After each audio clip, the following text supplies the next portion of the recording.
wir müssen einfach schnell reagieren. Und gerade auch mit den Kindern, mit Jugendlichen, die die Umwelt weiterhin in den Händen halten und damit noch verantwortungsbewusster umgehen müssen als wir. Man gibt das Päckchen irgendwie immer weiter. Und ich finde, man muss das Päckchen jetzt schon so abgeben, dass es schon verdaulich ist und dass man was damit anfangen kann.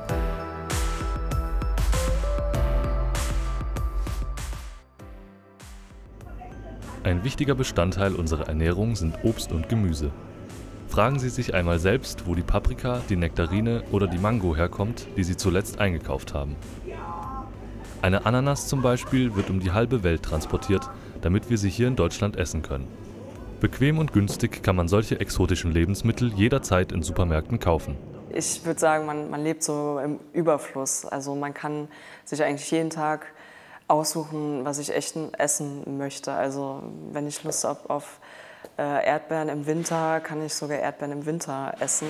Und ich finde, das ist so der Aspekt, der so, oder das Bewusstsein, was verloren geht, dass ich überhaupt gar nicht mehr weiß, was dürfte ich denn theoretisch jetzt zu dieser Jahreszeit essen. Mal angenommen, alle Supermärkte würden von heute auf morgen schließen. Wüssten Sie, wie Sie sich das ganze Jahr über regionales Obst und Gemüse anbauen? Die lokale Agenda 21 will genau diesen Bildungsaspekt fördern. So entstand die Idee der essbaren Stadt Trier. Die essbare Stadt Trier ist ein Aktionsplan, der von der AG Urbanes Gärtnern erstellt wurde. Und der Plan hat einige Ziele. Also es ist nicht einfach nur von wegen Grün in der Stadt. Das ist natürlich auch ein Ziel, um die Lebensqualität in der Stadt, in der Innenstadt vor allem, zu optimieren und zu verbessern. Es geht vor allem auch darum, Bürgerinnen und Bürger einzubeziehen. Und was auch wichtig ist, der Bildungsaspekt. Also dass man einfach auch sieht, in der Stadt kann man auch die regionalen Produkte anbauen. Oder man sieht dann auch, was wächst denn hier in der Region, was ist gerade in der Saison. In der Stadt Trier sind inzwischen einige Hochbeete zu finden, wie beispielsweise auf dem Viehmarkt oder am Augustinerhof. Vor dem Rathaus ist zusätzlich ein großer Küchengarten errichtet worden. Jedes Hochbeet hat einen Sponsor und einen Paten. Die Hochbeete am Rathaus werden von der Stadt Trier gesponsort. Pflegepate ist das Grünflächenamt. Zum einen finde ich es sehr schön, dass es so ein Partizipationsprojekt ist, also wo eben Bürger und Stadtverwaltung und verschiedene Akteure in der Stadt was gemeinsam machen. Was ich auch sehr schön finde, ist, dass man ganz neue Aspekte in die Stadt bekommt. Nicht nur dieses Abstandsgrün, sondern eben auch Beete mit Inhalten. Wir haben ja den Küchengarten vom Rathaus und da passt das natürlich ganz schön dazu. Diese Hochbeete sind ja immer unter einem Motto.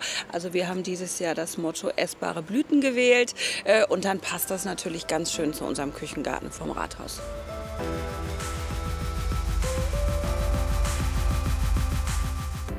Hier werden unter anderem Zucchini, Salat und Tomaten angepflanzt. In anderen Hochbeeten auch einige Kräuter. Ernten dafür übrigens jeder, der vorbeikommt. Hier geht es einfach nur darum, so einen Input zu liefern an den Bürger, dass man sieht, ach Mensch, das gibt es alles. Hier in unserem Küchengarten, wenn nachher die Zucchini wachsen, dass man sieht, ach so sieht es aus. Es gibt ja auch immer mehr Kinder halt in den Schulen, die gar nicht wissen, was ist eine Aubergine und wo wächst das, wie wächst das. Und darum geht es natürlich auch, so ein bisschen Anregung zu geben, sich mit dem Thema zu beschäftigen. Vielleicht auch in dem eigenen Balkonkasten dann ein bisschen was anzupflanzen. Normalerweise wird er riesig groß. Also wenn du Bei der Taglilie kann man die Knospen essen. Die sind in der asiatischen Küche sehr begehrt, weil die sehr scharf und würzig schmecken. Bei den meisten Blüten ist ein nussiger Geschmack angegeben. Das macht sich sehr gut auf Salaten.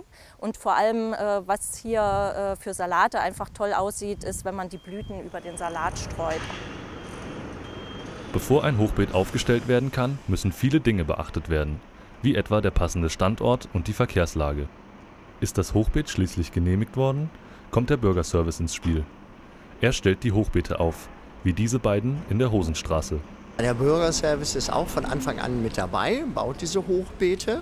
mit den Maßnahmenteilnehmern. Wir stellen die Beete her, wir stellen sie auf, das heißt mit Hilfe des Grünflächenamts werden die Beete ausgeliefert, sie sind mit Boden gefüllt und sind bepflanzt, wenn wir sie rausbringen. Und das alles machen wir mit unserem Maßnahmenteilnehmer. Wir bereiten alles vor, dass die Beete schön aussehen, dass sie gut aussehen.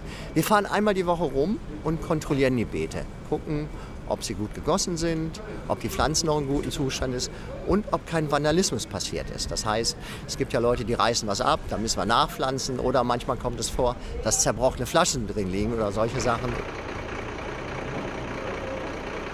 Es gibt zwei Gründe. Der eine ist natürlich, dass wir den Grünbereich, also das essbare Stadt, dieses Thema gut finden. Zum anderen, die Beete werden angefertigt und gepflegt von Maßnahmenteilnehmern. Das ist eine Maßnahme des Jobcenters Trier und Trier-Saarburg. Und sie werden von uns hier vorbereitet auf die Arbeit. Das heißt, orientiert, qualifiziert und natürlich auch vermittelt. Das sind so die Ziele. Und diese Beete sind für uns ein Medium, um die berufliche Qualifikation zu erreichen. Und das andere ist natürlich einfach, wenn die draußen sind, vor Ort, an den Beeten die Pflege machen, werden sie von Passanten angesprochen und sie kriegen auch mal Anerkennung für ihre Arbeit, was ja sonst doch selten passiert. Und von daher ist es für uns ganz spannend, in der Öffentlichkeit mit den Beeten zu sein, um einfach diese positive Reaktion für unsere Teilnehmer zu haben. Das soll nicht gleich Riegel haben, die Leute blockieren. Wenn man jetzt ein Hochbeet haben möchte, dann kann man sich natürlich bei uns melden. Also wir von der lokalen Agenda, wir koordinieren das Projekt. Neben den Sponsoren suchen wir natürlich auch immer Paten, weil es bringt ja nichts, wenn das Hochbeet steht, innerhalb von einer Woche ist das dann ausgetrocknet und das sieht ja auch nicht mehr schön aus. Und das ist auch die Auflage von der Stadtverwaltung, dass es auch immer gepflegt ist. Sonst geht der Bildungsaspekt natürlich auch nach hinten los. Und da arbeiten wir eigentlich auch viel so mit privaten Personen, die sich einfach dann für das Projekt interessieren und vielleicht den Weg nach Hause immer nutzen können, um dann die Beete vor Ort dann auch zu pflegen. Es lässt sich also festhalten, dass das Projekt Hochbeete viele positive Aspekte mit sich bringt. Besonders in Bezug auf die Ökologie sowie das Sozial- und Bildungswesen in der Stadt Trier. Übrigens, wenn Sie in der Innenstadt wohnen und Ihre Nachbarn noch nicht kennen, wie wäre es mit der gemeinsamen Pflege eines Hochbeetes?